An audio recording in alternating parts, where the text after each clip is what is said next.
Amoebic മസ്തിഷ്ക ജ്വരവുമായി ബന്ധപ്പെട്ട് വിദഗ്ധ സംഘം കോഴിക്കോട് ജില്ലയിൽ പഠനം തുടങ്ങിയ ആരോഗ്യവകുപ്പും ഇന്ത്യൻ കൗൺസിൽ ഫോർ മെഡിക്കൽ റിസർച്ചും നാഷണൽ ഇൻസ്റ്റിറ്റ്യൂട്ട് ഓഫ് എപ്പിഡമിയോളജിയും സംയുക്തമായാണ് പഠനം നടത്തുന്നത്. കോഴിക്കോട് ജില്ലയിൽ കഴിഞ്ഞ ജൂലൈ മുതൽ ഒക്ടോബർ വരെ റിപ്പോർട്ട് ചെയ്ത 15 കേസുകളാണ് പഠന വിധേയമാക്കുന്നത്. പഠന സംഘം ഓമശ്ശേരി, അന്നശ്ശേരി, വെള്ളിപ്പറമ്പ് എന്നിവിടങ്ങളിൽ രോഗികളുടെ വീടും പരിസരവും സന്ദർശിച്ച് വിവരങ്ങൾ ശേഖരിച്ചു. വിവരങ്ങളുമായി അനഘ ഹർഷൻ ഒരിക്കൽ കൂടി ചേരുന്നുണ്ട്. അനഘ, ഇതൊക്കെ സംഭവിക്കാൻ നമ്മൾ അല്പം മുമ്പ് ദിസ്ന നൽകിയ വാർത്തയും അതാണ്. ICMR-മായി ചേർന്ന് ഉറവിടം കണ്ടെത്താൻ പോവുകയാണ് ആരോഗ്യവകുപ്പ്. ഇവിടെ പഠനം നടക്കുന്നു കോഴിക്കോട്ട്.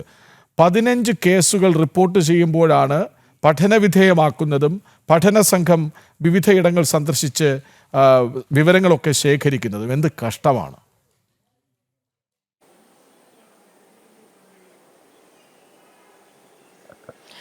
തീർച്ചയായും കൃഷ്ണരാജ്, ഏറ്റവും സങ്കടകരമായ കാര്യം കഴിഞ്ഞ 3 മാസത്തിനിടെ 10-ലധികം മരണമാണ് കോഴിക്കോട് ജില്ലയിൽ അമീബിക് മസ്തിഷ്ക ജ്വരത്തെ തുടർന്ന് ഉണ്ടായിരിക്കുന്നത്. ഇത് 3 മാസം പ്രായമായ കുഞ്ഞുൾപ്പെടെയുള്ളവർ ഈ അമീബിക് മസ്തിഷ്ക ജ്വരം ബാധിച്ച് മരണപ്പെടുന്ന സാഹചര്യം കോഴിക്കോട് ജില്ലയിൽ ഉണ്ടായിരുന്നു.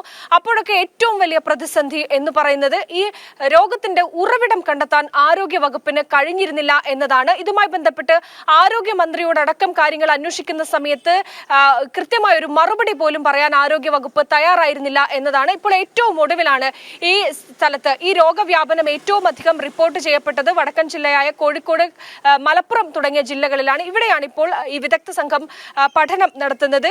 ഈ മെഡിക്കൽ റിസർച്ചും അതുപോലെ തന്നെ നാഷണൽ ഇൻസ്റ്റിറ്റ്യൂട്ട് ഓഫ് എപ്പിഡമിയോളജിസ്റ്റുമാണ് ഇവിടെ പഠനം നടത്തുന്നത്. ഇന്നലെയാണ് ഈ സംഘം കോഴിക്കോട് എത്തിയത്. ഈ ജൂലൈ മുതൽ ഒക്ടോബർ വരെ ഉണ്ടായിരിക്കുന്ന 15 കേസുകൾ ഉണ്ടായ സ്ഥലത്താണ് ഇവർ പരിശോധന നടത്തുന്നത്. ഏറ്റവും അധികം കേസുകൾ റിപ്പോർട്ട് ചെയ്യപ്പെട്ടത് അന്നശ്ശേരി, ഓമശ്ശേരി തുടങ്ങിയ പ്രദേശത്തായിരുന്നു. ഇവിടെയാണ് മരണവും റിപ്പോർട്ട് ചെയ്യപ്പെട്ടത്. ഈ പ്രദേശങ്ങളിൽ ഇന്നലെ സംഘം എത്തി അവിടെ പരിശോധന നടത്തി ഈ വീട്ടുകാരുമായൊക്കെ തന്നെ സംസാരിക്കുകയും ഒക്കെ തന്നെ ചെയ്തിട്ടുണ്ട്. കൃത്യമായ വിവരങ്ങൾ അവിടുന്ന് വിവരശേഖരണമാണ് ആദ്യഘട്ടത്തിൽ ഇവർ നടത്തിയത്. മാത്രമല്ല, ഇതുമായി ബന്ധപ്പെട്ട് അന്നശ്ശേരിയിലാണ് ഈ 4 വയസ്സുകാരിയായിട്ടുള്ള ഒരു കുട്ടിയും അതുപോലെ തന്നെ 3 മാസം പ്രായമായിട്ടുള്ള കുട്ടിയും ഒക്കെ മരിക്കുന്ന സാഹചര്യം ഉണ്ടായത് ഈ അന്നശ്ശേരി ഭാഗത്തായിരുന്നു. അതുകൊണ്ട് തന്നെയാണ് സംഘം ആദ്യം തന്നെ ഈ ഭാഗത്ത് പഠന വിധേയമാക്കുന്നത്. ഇത്തരത്തിൽ 15 സ്ഥലങ്ങളാണ് ഈ പഠനത്തിന് വിധേയമാക്കുന്നത്. എന്തായാലും ഇന്നലെയാണ് ഈ സംഘം ഇവിടെ എത്തി പരിശോധനകളൊക്കെ തന്നെ നടത്തിയിരിക്കുന്നത്. ഇപ്പോൾ മാത്രമാണ് നിരന്തരം ഇത്തരത്തിൽ കേസുകൾ ഈ അമീബിക് മസ്തിഷ്ക ജ്വരം റിപ്പോർട്ട് ചെയ്യപ്പെടുന്ന സാഹചര്യം ഉണ്ടായിട്ട് പോലും ഏറ്റവും ഒടുവിലാണ് ഒരു പഠനമെങ്കിലും നടത്തുന്ന രീതിയിലേക്ക് ആരോഗ്യ വകുപ്പ് കടന്നിരിക്കുന്നത് എന്നതാണ്. വലിയ പ്രതിസന്ധിയിലൂടെയായിരുന്നു കഴിഞ്ഞ കുറെ മാസങ്ങളായി കോഴിക്കോട് ജില്ലയടക്കം കടന്നുപോയത്. കാരണം ദിവസേന ഓരോ കേസുകൾ റിപ്പോർട്ട് ചെയ്യപ്പെടുന്ന സാഹചര്യം ഉണ്ടായിരുന്നു.